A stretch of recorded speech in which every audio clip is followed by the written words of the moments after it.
Good morning class ninth. बच्चे, हम लोगों ने प्रीवियस लेक्चर में हम लोगों ने हीरॉन्स फार्मूला डिस्कस किया था। उस हीरॉन्स फार्मूले में एक फार्मूला था under root S S minus A S minus B S minus C, और उस फार्मूले के बेसिस पे हमको एरिया ऑफ ट्रायंगल निकालना था। आज हम लोगों को स्टैटिस्टिक के बारे में बात करनी है। मैथमेटिक्स को हमने दो पार्ट में डिवाइड कर रखा बच्चे, एक प्योर मैथमेटिक्स, एक अप्लाइड मैथमेटिक्स। तो जो अप्लाइड मैथमेटिक्स का पोर्शन है वो स्टैटिस्टिक में आता है। इसका बहुत ही ब्रॉड स्कोप है, ठीक है ना। अपने क्या कहते हैं कि अपने सेंसस में है, अपने किसी भी रेट को फाइंड करने में, डेथ रेट हो गई, बर्थ रेट हो गई, है ना, या फिर किसी ओवरऑल कैजुअलिटी की बात करनी है कि भाई एक साल में कितने बच्चे आए, कितने बच्चे गए, है ना, वो सब हम इसके थ्रू बात करते हैं। तो देखिए, सेंट्रल टेंडेंसी में बेसिकली कितने प्रकार के हैं। सेंट्रल टेंडेंसी का मतलब ये हुआ कि सेंट्रल टेंडेंसी की बात करूं तो सेंट्रल टेंडेंसी का मतलब ये हो गया कि एवरेज, अगर हम इसकी बात करें एवरेज, ठीक है ना।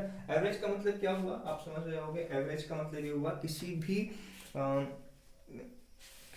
जैसे हम लोग क्रिकेट खेलते हैं ना, जैसे आप किसी क्रिकेटर को ले लो, तो किसी क्रिकेटर में क्या, किसी मैच में 100 बनाया, किसी में 150 बनाया, किसी पे 0 पे आउट हो गया।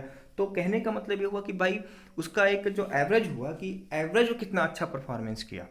भाई डे बाई डे का तो भाई डे बाई डे का तो हिसाब किताब लगाना मुश्किल होगा ना। तो हम एवरेज निकालते हैं। तो सेंट्रल टेंडेंसी क्या होता है कि the average meaning of any data, ठीक है ना। बात समझ रहे हो नहीं समझ रहे। तो सेंट्रल टेंडेंसी में ये हो गया। अब एवरेज निकालने के कितने ऑप्शन देख लो। एक तो हो गया एम, एम का मतलब हो गया देखो AIRTH, अर्थमेटिक मीन, ठीक है ना।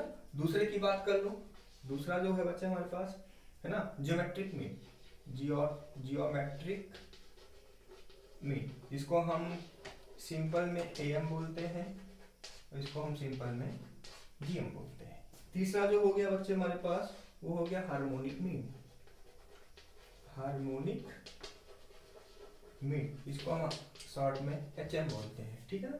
हार्मोनिक मीन हो गया। चौथा हो गया मीडियन, और पांचवा हो गया मोड। तो नाइन्थ क्लास में जो हमें डिस्कस करना है, नाइन्थ क्लास का जो हमें डिस्कस करना है, ये डिस्कस करना है, मीडियन डिस्कस करनी है और मोड डिस्कस करनी है। बात समझ में आ गई कि नहीं आ गई। तो स्टेटिस्टिक का मतलब हो गया number, study of data with respect two numbers.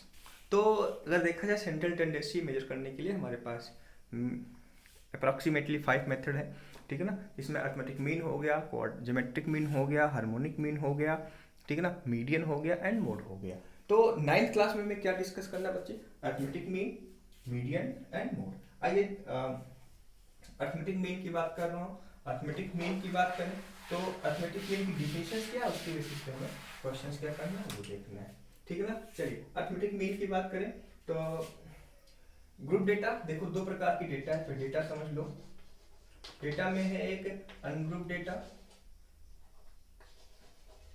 Ungroup data, ungroup data मतलब कि कहीं से भी हमने उठा लिया कोई चीज, और एक है कि हमने भाई ग्रुपिंग की,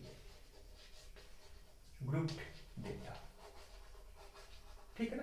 यहाँ अनग्रुप का मतलब ये वो कहीं से 10 हो गया, कहीं से 50 हो गया, कहीं 30 हो गया, मतलब कि इसकी कोई ग्रुपिंग नहीं है, ठीक है ना। तो उसको हम ग्रुप डेटा बोलते हैं, और जिसकी हम ग्रुपिंग लेके चलते हैं तो उनको हम बोलते हैं ग्रुप्ड डेटा, ठीक है ना। अब देखिए क्वेश्चन हमारे पास, डिफिनेशन की बात करें, डिफिनेशन की बात करूं, M arithmetic mean of ungrouped data, ungrouped data, ठीक है ना, arithmetic mean of ungrouped data. चलिए मान लीजिए भाई डिफिनेशन की बात करें, if x1 x2 dot dot dot xn are n observation, क्या है, एन ऑब्जर्वेशन है, ठीक है ना, n observation of variable x, of variable x, ठीक है ना। Then arithmetic mean is defined as, then am is defined as, लिखो then am is defined as and denoted by arithmetic mean x1 plus x2 plus dot dot dot plus xn upon n। इसी को हम simply लिख सकते हैं, इसी को हम सिंपली लिखने की बात करें तो इसको हम सिंपली लिख सकते हैं x bar equal to summation i equal to 1। ये समेशन का मतलब ये क्या है बच्चे, सिंपल में हम इसको बोलते हैं समेशन, मतलब किसी भी सम को छोटे में लिखना, समेशन xi अपॉन, ठीक है ना। तो मतलब ये हुआ सम ऑफ ऑब्जर्वेशन, इसको आप ऐसे भी लिख सकते हो equal to sum of observation,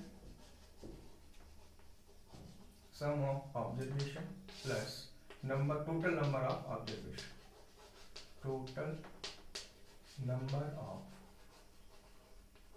observation, ठीक है ना, टोटल नंबर ऑफ ऑब्जर्वेशन।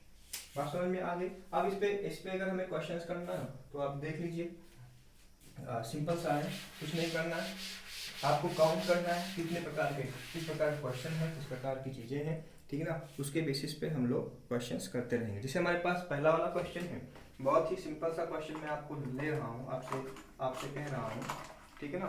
वो सिंपल सा क्वेश्चन ऐसा है, मान लो भाई फाइंड द, क्वेश्चन हमारा जो ये है, फाइंड द, क्वेश्चन लिखिए, find the arithmetic mean of AM of 10 first 10 odd number, यहाँ पे लिखो first 10 odd natural number, first 10 odd natural number. तो आप देखिए नेचुरल नंबर में फर्स्ट ऑड कितने, भाई देखो आप लिख लो, सोल्यूशन की बात करूं तो सोल्यूशन में ये हुआ कि अगर मैं बात करूं तो 1 3 5 7 9 11, क्यों 30 50 70 90 21, 8 की बात 1 2 3 4 5 6 7 8 9 10, यहाँ तक जाना ही नहीं, ठीक है ना। तो अरिथमेटिक मीन क्या होगा भाई, देखो यहाँ पे ये अनग्रुप डेटा की बात कर रहा हूँ, सम ऑफ ऑब्जर्वेशन, अब देखो इसको sum of observation upon total number of observation, total number of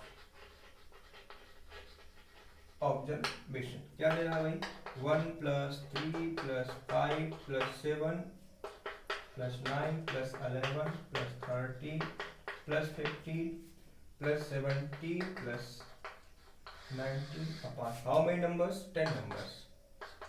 इसको सॉल्व कर लो, हमारा क्या आ जाएगा, अरिथमेटिक मीन आ जाएगा, ठीक है। ये बात आपको समझ में आ गई होगी, बोलो। तो इस प्रकार के क्वेश्चंस आपको करने हैं, नहीं आना है तो पूछना है, ठीक है ना। दूसरा क्वेश्चन देख लो, इसी तरह का मीन के ही ऊपर का है क्वेश्चन है, थोड़ा सा हटके है ना। तो हमें ये देखना है कि भाई सम ऑफ ऑब्जर्वेशन और टोटल नंबर ऑफ ऑब्जर्वेशन क्या है। देखिए इफ द मीन ऑफ, चलिए देखिए क्वेश्चन है, if mean of 6 4 7 P are and 10, एक नंबर और and 10 is, ठीक है ना। if the mean of 6 4 7 है ना, P 10 is 8, क्या है 8, फाइंड P। तो आप देखो मीन का मतलब क्या होगा, बड़े आसान है, सम upon number of observation, simply number of observation. तो मीन कितना है भाई, 8 है, ये क्या होगा 6 + 4 + 7 + 3 + 10 अपॉन 1 2 3 4 5, सॉल्व करो, ये हो गया 8 5 जा 40 इक्वल टू कितना, 6 4 10 10 10 20 20 और 27, इक्वल टू क्या हो जाएगा 80 - 27, सॉल्व कर लो, यहाँ से आंसर आ जाएगा, ठीक है ना। चलिए दूसरे की बात कर लो, चलिए आगे की बात करना है मुझे। अब हमारे पास है arithmetic mean of group data. अगर भाई ग्रुप डेटा हो तो क्या करना है, तो अगला जो कॉन्सेप्ट है arithmetic mean of group data, और इसी को ना हम ग्रुप डेटा, इसी को हम बोलते हैं discrete frequency, discrete DISCREATE, discrete frequency, समझ गए। अब देखिए ग्रुप डेटा आपको समझ में आ रहा है, इसी का दूसरा नाम है, क्या कहते हैं कि डिस्क्रीट फ्रीक्वेंसी है। इसमें दो तरह की फ्रीक्वेंसी है, कंटिन्यूअस फ्रीक्वेंसी है कंटिन्यूस इंटरवल है और डिस्क्रीट फ्रीक्वेंसीज है। इसके बेसिस पे आप देख लो, इसको सॉल्व करने के हमारे पास 3 मेथड हैं। एक है डायरेक्ट मेथड, ठीक, जिसको हमें यहाँ डिस्कस करना है। दूसरा है शॉर्टकट मेथड और step deviation method.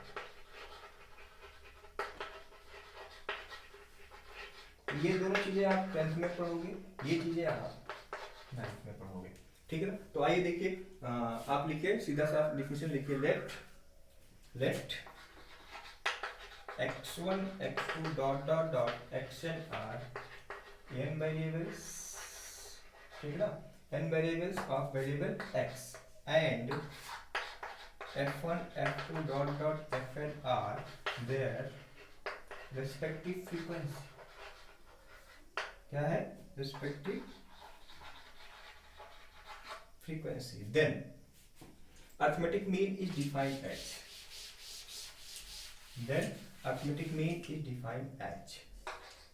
m equal to क्या हो गया, f1 x1 plus f2 x2 plus dot dot dot, frequency को वेरिएबल के साथ मल्टीप्लाई कर दोगे upon f1 plus f2 frequencies का सम। इसी को हम शॉर्ट फॉर्म में लिखें, summation i equal to 1 to n fi xi upon summation fi। Summation fi को हम बेटा कैपिटल n बोलते हैं। तो बेसिकली डिफिनेशंस क्या हो गई अरिथमेटिक मीन की of the group data with the help of direct method की दिस, ठीक है। आइए इस पे हम क्वेश्चन कर लेते हैं, ठीक है। क्वेश्चन करना मैं आपको बता देना चाहता हूँ कि भाई किस प्रकार से आप सॉल्व करोगे, बस मेरा इतना ही सा इंटेंशन है। आइए देखिए क्वेश्चन कर लें, उसके बाद कहानी खत्म करते हैं।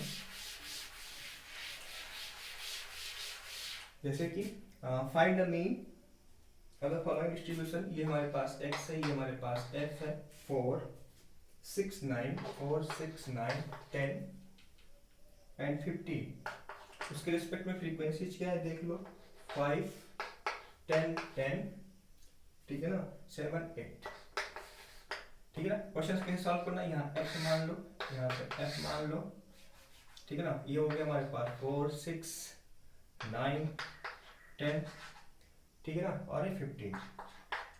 दूसरा क्या हो गया, ये 5 है, ये 10 है, ये 10 है, ये 7 है, ये 15। तो सम ऑफ f कितना हुआ, इसको आप ऐड कर लो, 5 7 5 12 8 20 0 कैरी 2 1 1 2 2 प्लस 2 40, ठीक है ना। देख लो आप इसको, 8 7 15 15 5 20 20 20 40 मल्टीप्लाई करो, क्या होगा यहाँ पे देखो, fi xi 20 60 90 70 और 15 थे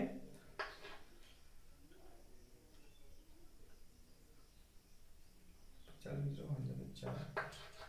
अब इसका सम कर लो, समेशन fi xi क्या होगा भाई, 0 6 2 8 9 8 17 17 7 17 7 24 24 2 26 6 कैरी 2 1 1 प्लस 3। मीन की बात कर लो, देखो यहाँ पे summation fi xi upon summation, मतलब क्या हुआ 360 अपॉन 49 आ गया। तो इस तरह से हमें क्वेश्चन सॉल्व करने हैं, ठीक है ना। इसको आप कर लो, आपको क्या देखना है, थोड़ा सा अपनी बुक उठा के देख लो, merits and demerits of arithmetic mean, do yourself. थोड़ा सा इसको आप अपने स्तर से पढ़ोगे, ठीक है ना, जो नहीं आएगा उसको मेरे से पूछोगे, ठीक है ना। तो अरिथमेटिक मीन करना मैंने आपको बता दिया, आप अपने आर.डी. शर्मा से एनसीईआरटी से, ठीक है ना, क्वेश्चंस करो। कल हम लोग मीडियन निकालना सीखेंगे। क्या सीखेंगे भाई, मीडियन देन मोड। कल के लेक्चर में थोड़ा सा, आज इंट्रोडक्शन था तो मैंने एक दिन में नहीं कंप्लीट किया, लेकिन कल के लेक्चर में हम आपको पूरा क्या कहते हैं मीडियन कैसे निकालना और मोड कैसे निकालना ये बता के कंप्लीट कर देंगे, ठीक है ना। तो उसके बाद हमारे पास 2 या 3 चैप्टर बचते हैं, उन 2 या 3 चैप्टर को आराम से पढ़ेंगे। थोड़ा सा ये भी हो गया कि सिलेबस भी हमारा खिंच जाएगा और दूसरा आपको समझ में बातें आ जाएंगी, क्योंकि सिलेबस थोड़ा सा रिड्यूस तो ज़रूर होगा। क्या करेगी सीबीएसई, ये जानकारी तो है कि एग्ज़ाम तो अपने टाइम पे लेगी, ठीक है ना, पहली चीज़। दूसरा हो सकता है कि अब जो है सिलेबस रिड्यूस ना करें, अगर हमारा 18 से 19 तारीख के बीच में क्लास स्टार्ट हो जाती है तो, ठीक है ना। तो इसलिए पढ़ने की ज़रूरत है, पढ़िए, और नहीं आए तो पूछिए। ठीक, थैंक यू बेटा।